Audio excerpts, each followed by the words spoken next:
Indian পেঁয়াজটা যদি না ছাড়ে দেশি পেঁয়াজ যাদের কাছ থেকে কিনি তারা বলে দেশি পেঁয়াজ আপনার ১-১৫০ টাকা ছাড়াই যাবে। ভারতের পেঁয়াজ রফতানি নিষেধাজ্ঞার ঘোষণার খবরে দেশের বাজারে অস্বাভাবিকভাবে বাড়তে শুরু করেছে পেঁয়াজের দাম।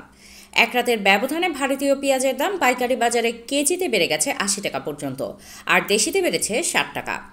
বিক্রেতারা জানান বাজারে চাহিদার তুলনায় পর্যাপ্ত পেঁয়াজ নেই। পাশাপাশি পেঁয়াজ রফতানিতে নিষেধাজ্ঞা দিয়েছে ভারত, এতে নতুন করে বাড়ছে দাম।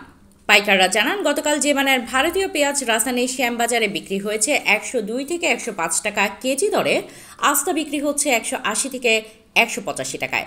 দেশি পুরনো পেঁয়াজের দাম এক রাতে ৬০ টাকা বেড়ে আজ সকাল থেকে বিক্রি হচ্ছে ১৯০ টাকা কেজি দরে, আর দেশি নতুনের দাম ১০৫ টাকা থেকে ঠেকেছে ১৪০ টাকায়।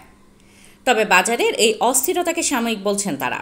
বাজারে পেঁয়াজ কম, পাশাপাশি ভারতের পেঁয়াজ রফতানির নিষেধাজ্ঞার খবরে কিছু অসাধু ব্যবসায়ী দাম বাড়াচ্ছেন বলেও অভিযোগ পাইকারি ব্যবসায়ীদের। নতুন পেঁয়াজ পুরোদমে ওঠা শুরু হলে দাম কমে যাবে বলেও মত তাদের।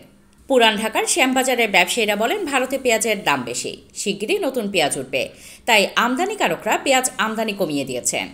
পাশাপাশি পেঁয়াজ রফতানিতে নিষেধাজ্ঞা জারি করেছে ভারত, তাই সরবরাহ কিছুটা কম থাকায় পেঁয়াজের দাম সাময়িক বেড়েছে। তারা আরও বলেন দেশি পেঁয়াজ বাজারে আসতে শুরু করেছে, আবহাওয়ার কারণে কিছুটা বিঘ্ন ঘটেছে। এক সপ্তাহের মধ্যেই দেশি পেঁয়াজের সরবরাহ স্বাভাবিক হয়ে গেলেই দাম আবার কমে যাবে।